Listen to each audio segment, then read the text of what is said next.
I was 6 years old when my mom and I moved in with Nana. Mom and Dad were always arguing, and sometimes there was hitting, so she took me and left.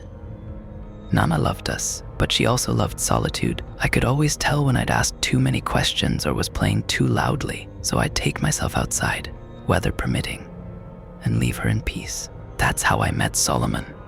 It was many years ago, but this is how 6-year-old me remembers the experience. Mom was at work. Nana had her feet up, smoking a cigarette as she watched morning television. I was playing on the floor with toy cars. I'd received a road mat the previous Christmas. And, despite it now being summer, I still wasn't bored of it. I pushed the cars around the printed city making sound effects. Then said Nana, not angry but stern. I looked up, her matter-of-fact expression telling me everything. Sorry, Nana, I said. She smiled, and it warmed her. It's all right, sweetheart. But Nanny's trying to watch telly. I nodded. I think I'll go play outside. All right, come here, she said in a cloud of smoke, planting a big wet kiss on my cheek. Don't go near the pond, remember? I won't, Nana, I said as I wiped my face. One thing about living there was I had no friends. There were no kids anywhere near our house. I had started primary school, but the few kids I played with there lived too far away, so I had to entertain myself. It was a great garden. Lots of space to run around, roll around, climb trees. There was even a blackberry bush. Nana said I was allowed to eat a few a day, but I had to wash them first because of bugs and bird poo. You also had to be very careful when picking them because they grew on thorny stalks. At the very bottom of the garden was a pond. It wasn't too big, maybe 2 meters wide at most. There used to be fish in it, but when they died, Nana didn't get new ones. Grandad used to like the fish. Nana wasn't too fussed. It had become a bit wild, taken over by algae and water beetles. I had a football that I'd kick around sometimes. After I'd picked and eaten a few blackberries, having washed them under the outside tap, I looked around for it. It was floating on the surface of the pond. Oh no, I said to myself, like it was the end of the world. I looked back at the house and pictured Nana engrossed in her programs. I decided that she would never know.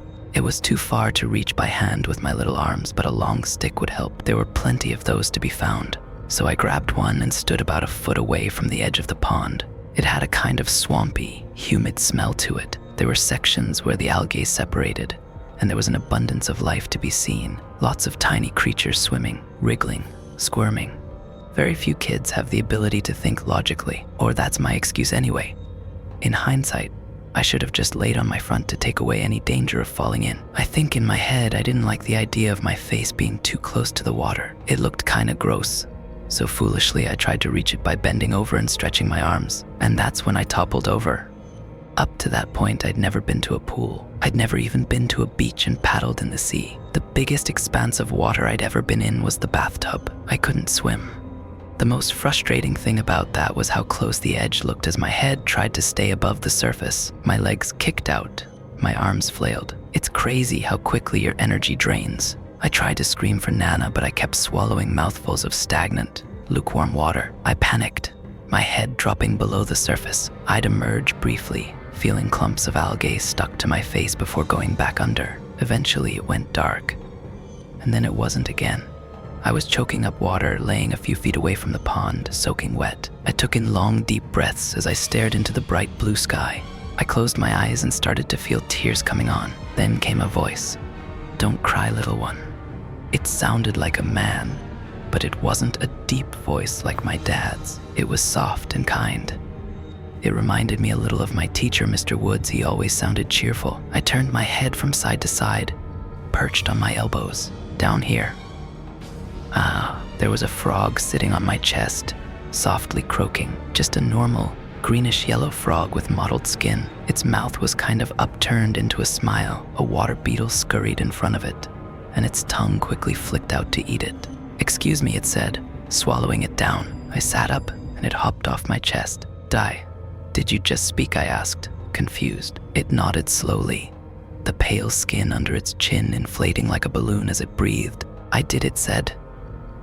"Are you feeling better?" "Frogs can't talk," I said, pinching my arm. It hurt. I wasn't dreaming. The frog chuckled warmly. "Well, technically I'm not a frog. I mean, I am, but that's not what I would have called myself. That's what your kind call me." I lowered my head a little.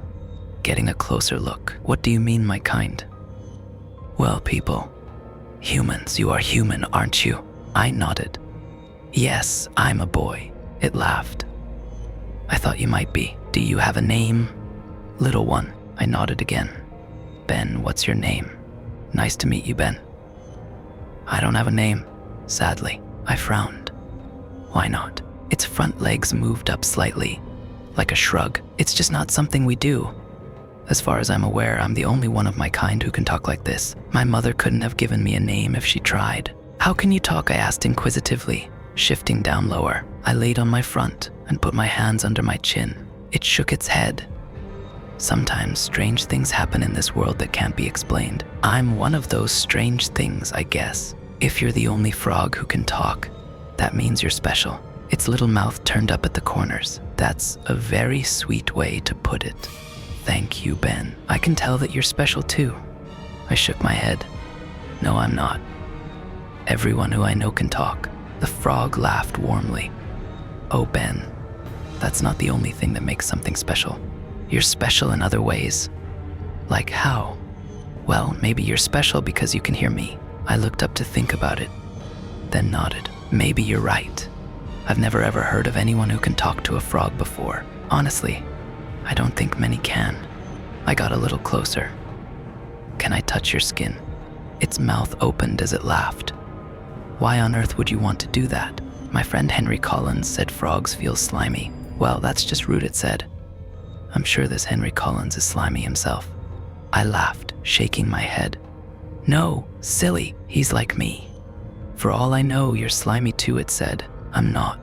Feel I held out my hand palm side up, just in front of it. It hopped a little closer. Then one of its little webbed feet pressed down on one of my fingers. There was a slight cool sensation. Well, definitely not slimy, it said. See, I told you. Now it's my turn. It sighed. Very well, but be gentle. I'm a lot smaller than you. I stroked its back with my forefinger. It shook its body a little like a happy dog. Oh my, that tickles a bit, it said, laughing. I wouldn't say you're slimy, I said. I'm certainly glad to hear it, said the frog, but you feel kind of wet and a bit squidgy. It gasped. Well, sorry to tell you this, Ben, but you're a bit squidgy too. I laughed and rolled onto my back. You're funny. The frog shook its head, but smiled regardless. Oh, to be a child.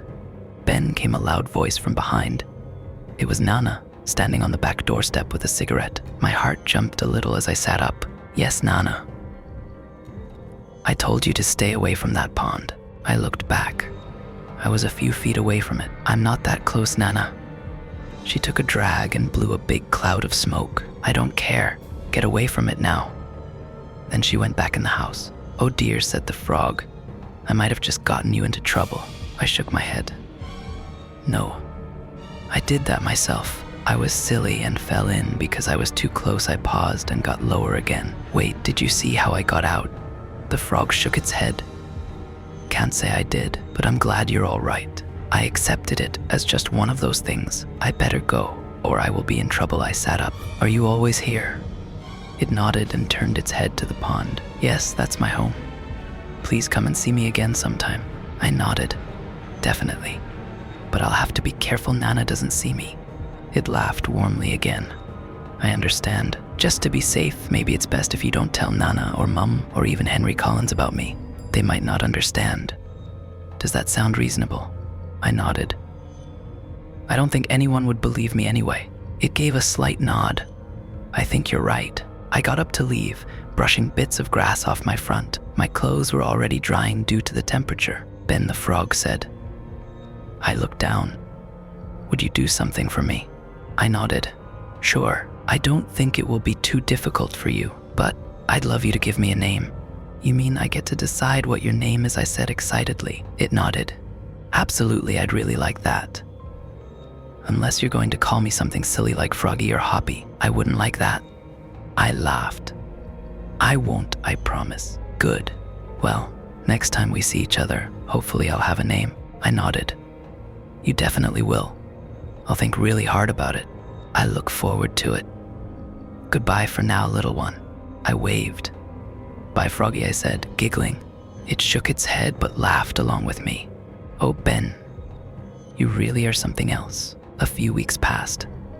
I'd spent plenty of time in the garden, sometimes near the pond too. But I didn't see the frog, and it was a little disappointing. One day I came home from school. Mom couldn't always pick me up, so it wasn't unusual for her to arrange a taxi to collect me. I walked through the front door and could hear sniveling. "Mum, Nana," I called. "In here, darling," I heard Mum say from the living room. I walked in. Her eyes were puffy and red. She held a scrunched up tissue. "What's wrong, Mummy?" I asked. She held out her open arms and I accepted them, feeling my eyes fill up. Part of me knew already. "It's Nanny," she said as she hugged me. "She's gone to heaven, darling." The house felt different without Nana. But no matter how much Mum cleaned around, there always seemed to be the smell of cigarette smoke. It wasn't unpleasant. It offered a strange kind of comfort. It was almost like she was still there.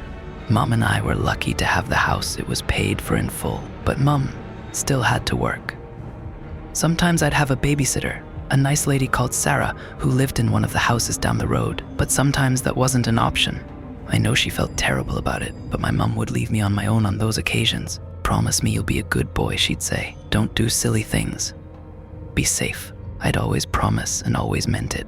On one of those days I was playing in the garden. It had been maybe a month since I'd seen the frog, but I was so happy when I heard his soft little voice, "Ben." He was sat around a foot from the edge of the pond. I ran over excitedly. "Ooh, slow down, little one," he said. "Be safe, remember. We don't want you falling in again." I slowed to a normal pace and nodded, sitting cross-legged in front of him. "Sorry, I was excited to see you." He laughed. "That's sweet of you.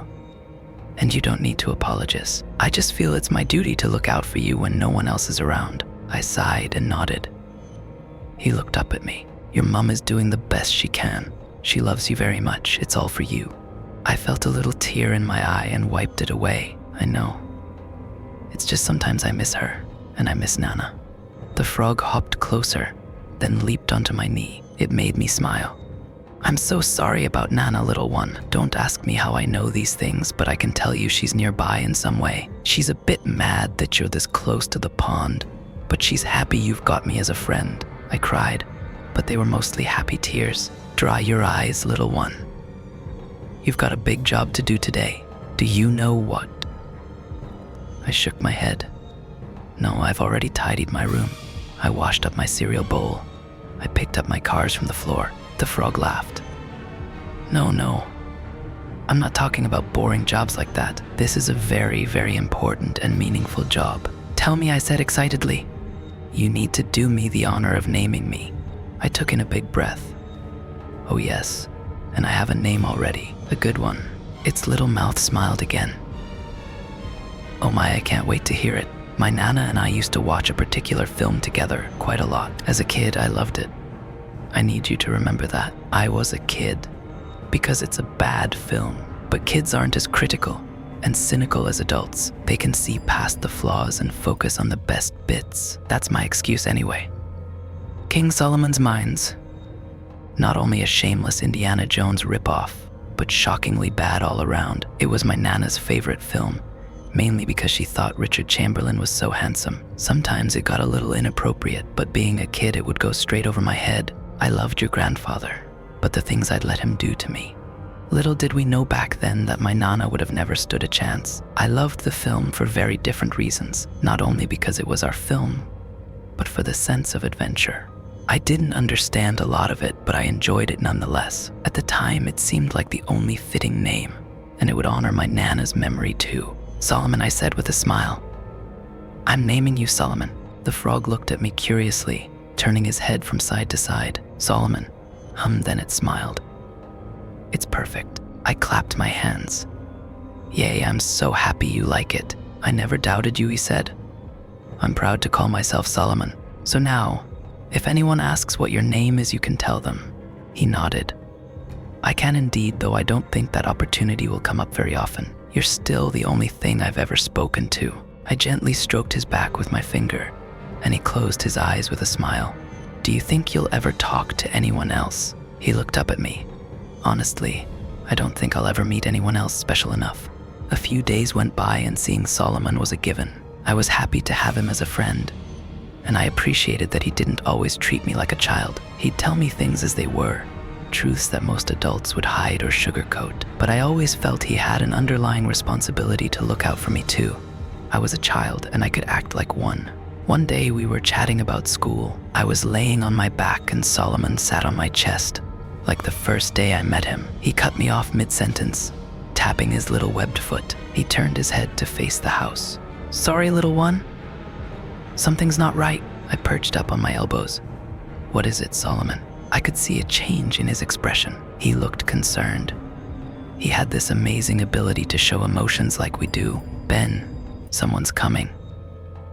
Someone you'll recognize. I need you to know that whatever happens right now, you'll be safe. Do you understand?" I sat up, and Solomon leaped onto the grass. "You're scaring me, Solomon."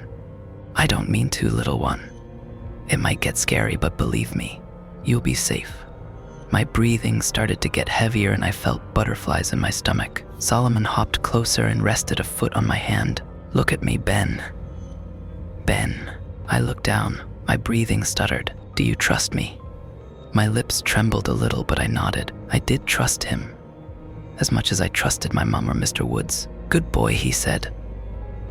I heard a loud noise come from inside the house. It made me gasp. "Remember, you'll be safe. I'll always be honest with you, but you need to go see who it is." I sniveled a bit and nodded, standing up slowly and turning to the house. I started walking. "I'm here, little one," he called from behind. I walked closer to the house, hearing the sound of furniture moving around. Every now and then I heard an expletive. I did recognize the voice. It was my dad. I hadn't seen him since we moved into Nana's house. I didn't want to. He wasn't nice to Mum. I walked into the back door and through the kitchen, following the sounds of disturbance. They took me to the living room, where he was rummaging through drawers. It took him some time to notice I was there. He jumped when he saw me. "Jesus fucking Christ, Ben." My hands shook a little. I didn't like it when he used bad words. "What are you doing here?" I asked, my voice wavering. He shook his head. "Hello to you too, boy. Where's your mother?" "She was at work."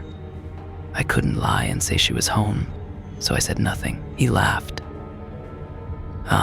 She's not here, is she? The worthless bitch left you on your own. That's negligence. Leaving my fucking son unsupervised. Who does she think she is?" "Stop saying bad things about Mum," I shouted, my whole body trembling. "She's got you fucking wrapped around her little finger, hasn't she?" He started to step closer. I backed up. "What lies has she been feeding you?" "Ha, turning my own son against me." "She didn't tell me anything," I cried. "I heard the things you said. I saw what you did." He shook his head and grinned in a sarcastic way. "Right. Well, you're a little kid and have a wild imagination. She's twisted it. I didn't do shit." I slowly stepped back through the hallway as he edged closer. "Anyway, I heard the mother bitch is 6 feet under. There's gotta be some cash around here. That Scrooge hated spending money. Unless it was for a pack of John Player specials, ha." I shook my head. "There's nothing." He smiled. "Well, I'll just have to keep looking on my own then." "There's nothing," I shouted. "Stop saying bad things. Get out." The phone was on a little table by the staircase. It was just behind me. I ran to it and started dialing 999.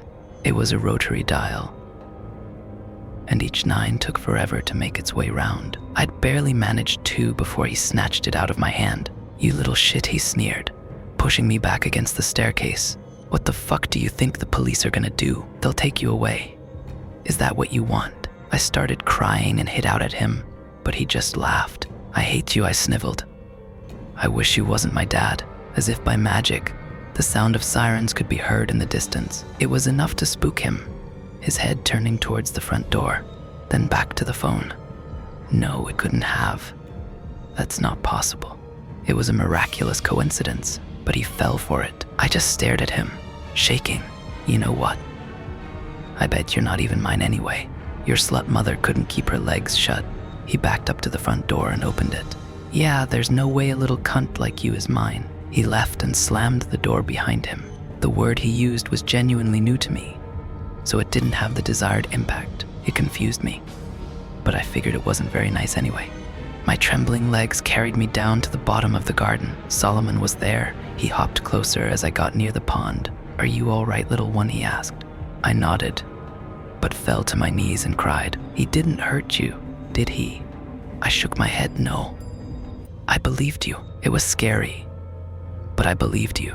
He patted his little foot on my knee. "You're a very brave boy." When Mum came home, I had to explain to her what had happened. She panicked and held me tighter than she ever had before. If anything good came from it, it's that she told me she would never leave me alone again. I helped her clear up the mess Dad had made. I asked her if she was going to call the police, and there was a flash of consideration in her eyes, but she decided against it. That night when I went to bed, it started to rain. I could hear it tapping against my window. I always loved that sound. It was comforting. It hadn't rained for weeks, which was strange for the UK. I awoke late. A sudden bright flash emanated from behind the curtains, followed by a loud crack of thunder. It startled me. I've never been afraid of a storm, but it took me off guard. It must have been what woke me up. I opened my curtains just enough to see the rain coming down hard. Then I watched in awe as the forks of lightning spread across the night sky. I blinked hard as the next crack of thunder struck, laughing to myself. As the next flash came, I looked down to see Solomon's pond rippling. I thought about how happy he'd be swimming around in the rain. There came a loud crash from inside the house. Then I could hear muffled voices.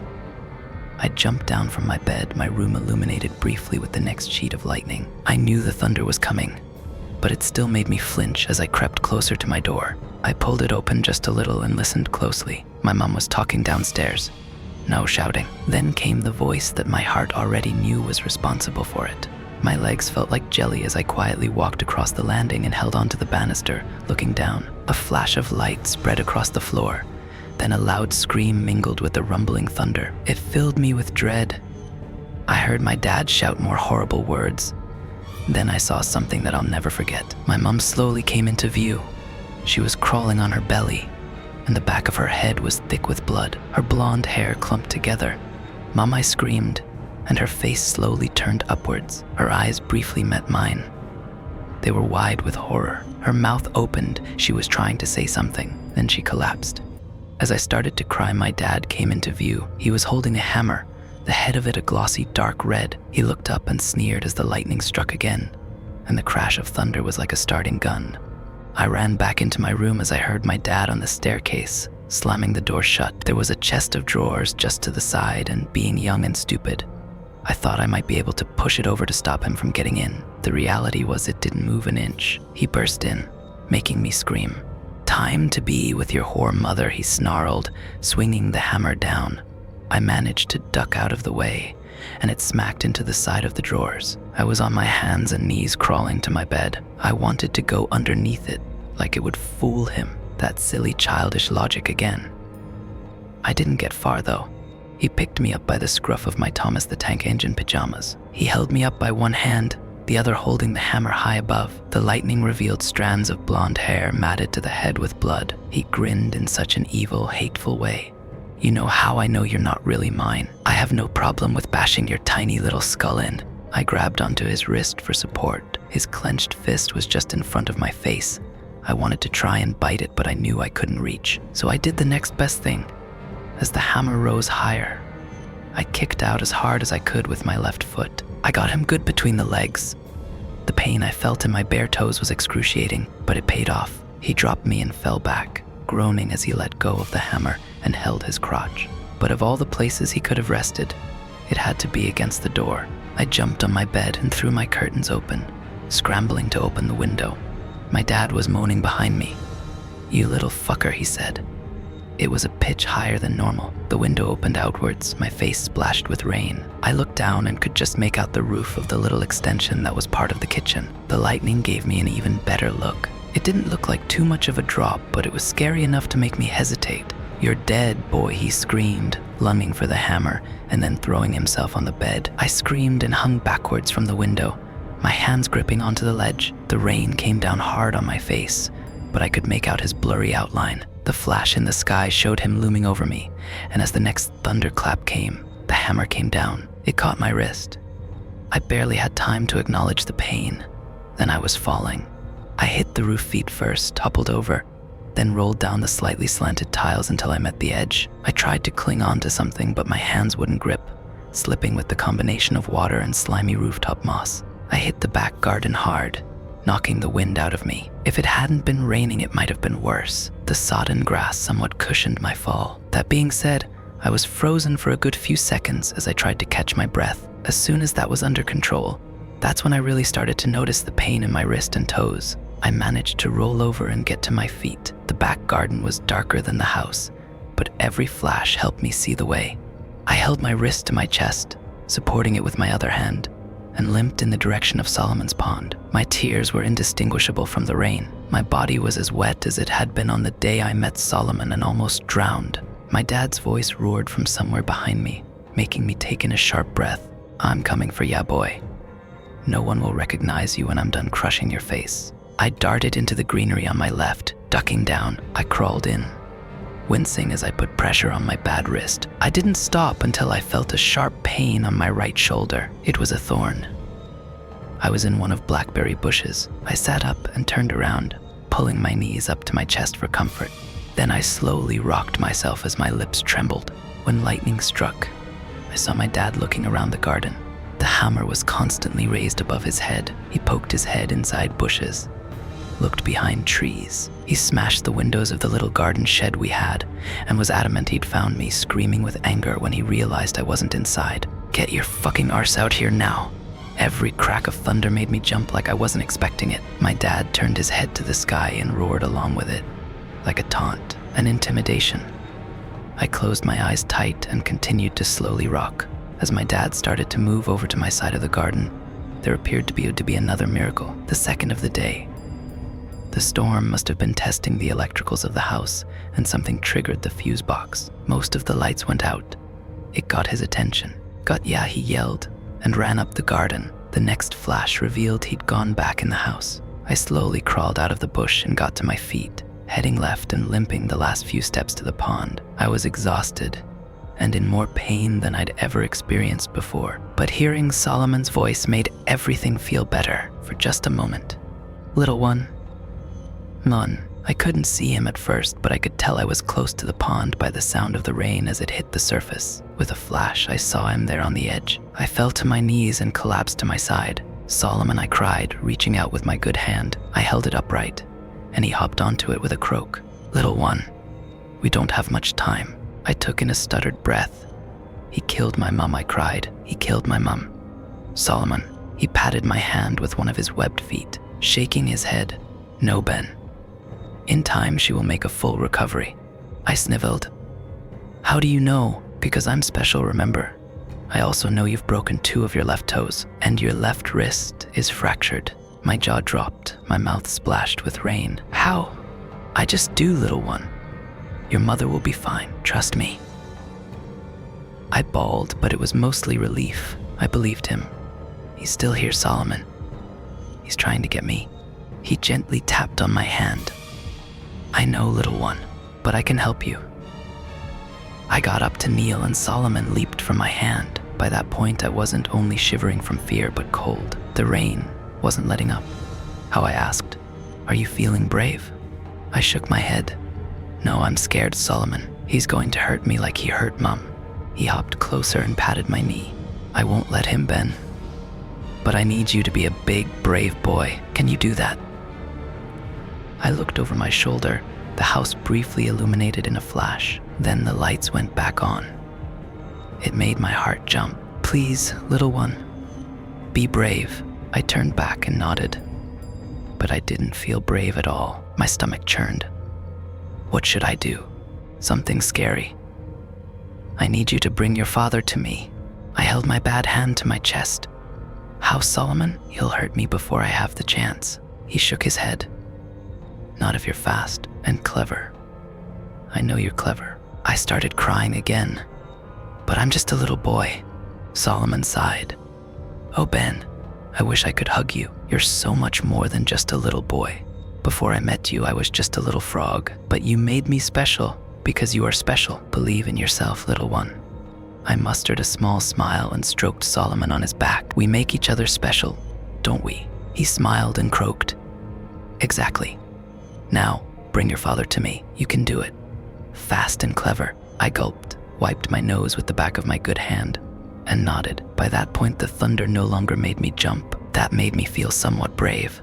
I slowly stood up and Solomon leaped to the edge of his pond. Turning, I started walking up the garden. The soft, wet ground squidged between my toes and soothed the broken ones a little. Ben called Solomon. I looked over my shoulder. Thank you for being my friend. I smiled as best as I could under the circumstances, giving him a slight nod. I didn't say anything, but I didn't have to. Solomon and I had a connection. My heart was filled with warmth in that moment, and it spurred me on. I watched as Solomon turned and hopped into the pond with a splash. Then I started preparing for the scariest thing in my life. The back door was open. It was eerily quiet inside. A small part of me had hoped that my dad had left, but I couldn't be sure. I picked up a small saucepan that sat on the counter, my hand trembling. Then I banged it on a cupboard door. Dad, I called. I'm here.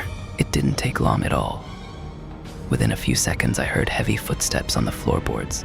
Then he appeared in the kitchen doorway. The hammer was by his side. He grinned.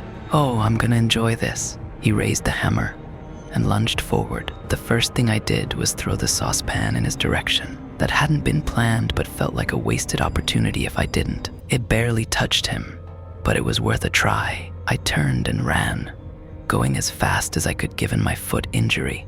It didn't take long to hear a thump and a painful yell, and I allowed myself to look over my shoulder. I'd crushed blackberries all over the doorstep, making it slippery. My dad was laying on the ground, writhing around. It had given me a small advantage. Fuck you, he screamed, getting to his feet. I gasped as I turned back to face the back of the garden. My little toes were so painful, but I still ran as fast as I had in the 100m race on my school sports day. At least it felt like it.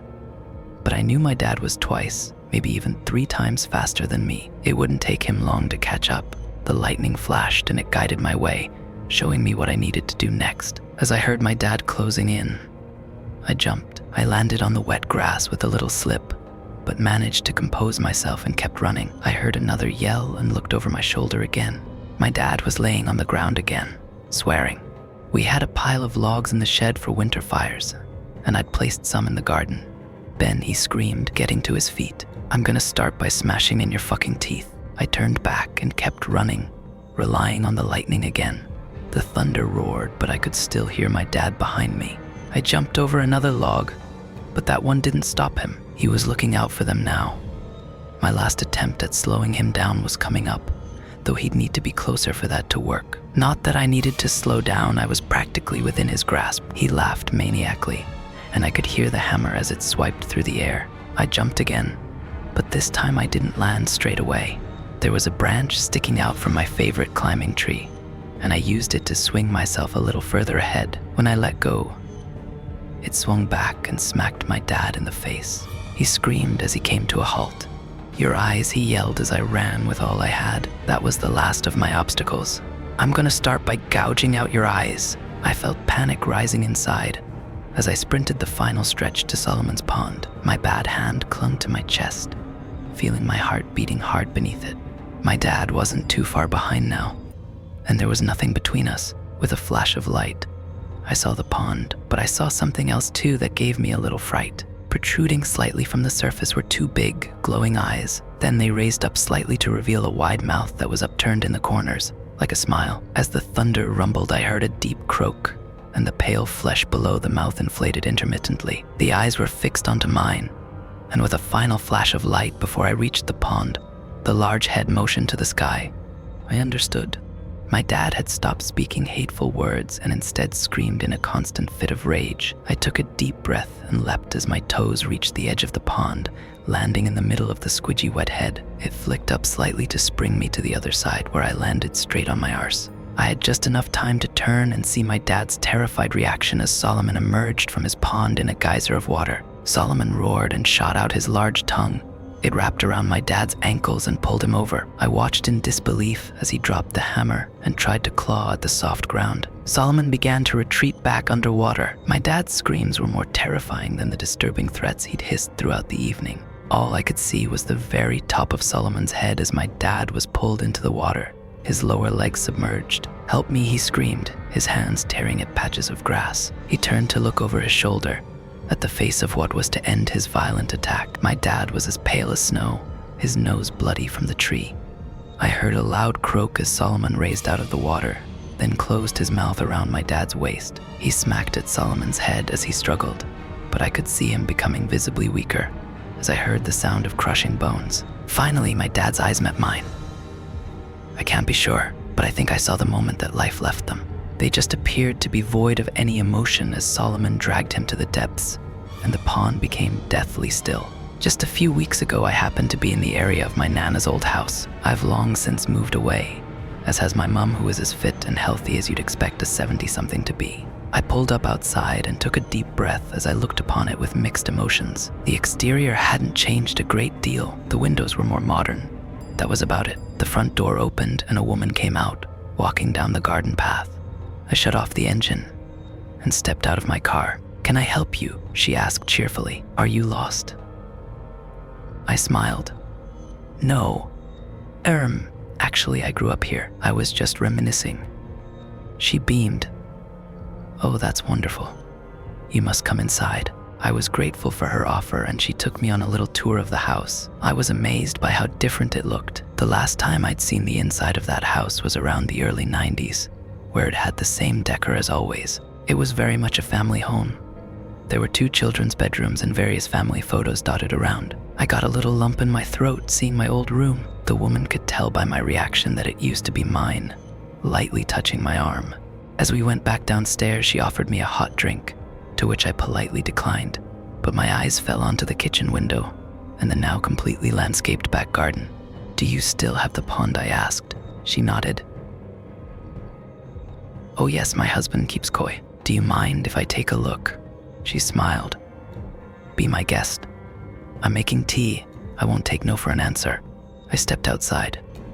There was no longer grass as you left the doorstep, but a modern patio with outdoor furniture. The old shed had been replaced with what looked like a small annex. There was a large trampoline in the center of the garden. 6-year-old me would have loved that. As I approached the garden's end, the pond came into view. It was beautifully maintained. The edge was decorated with rocks. There was even a mini waterfall. I crouched down and watched the koi kiss the shimmery surface. My heart filled and I felt my eyes glaze over, having not thought about that pond for some time. There was a croak to my left. I looked down to see a little frog hop towards me. It made me smile. "Hello, you," I said, lightly stroking its back. It made no attempt to hop away. It looked up at me, and I swear its little mouth looked like it was smiling. I got more comfortable and held out my hand palm side up. The frog willingly hopped on top. My heart jumped. I brought it closer to my face and studied it. It had been years since I'd seen Solomon, and with no offense intended, I wasn't sure I'd be able to tell him apart from any other frog, and given their short lifespan, he'd probably be long dead already. But Solomon wasn't like other frogs. He was special, and this was curious behavior. "Solomon," I said quietly, paranoid I'd be heard by the welcoming woman. It just looked at me and croaked contentedly. "It's me, Ben." A part of me was preparing for a response. I wasn't sure how adult me would react to that, but there came none. Just a pleasant little expression on its face as it croaked. I let out a little laugh. Once upon a time, there was a very special frog who lived here. I know it sounds silly, but he was the best friend I ever had. I never got to thank him for what he did for my mom and I, so I'll say it to you. Thank you, Solomon. I felt tears in my eyes as I shook it off, preparing to put the frog down, but it moved closer to my face and placed its little webbed foot on my nose, tapping lightly. The woman in the house seemed genuinely warm, as I'm sure her husband is too, but I knew in my heart, if either of them turned out to be monsters, their children would be safe for as long as they lived here.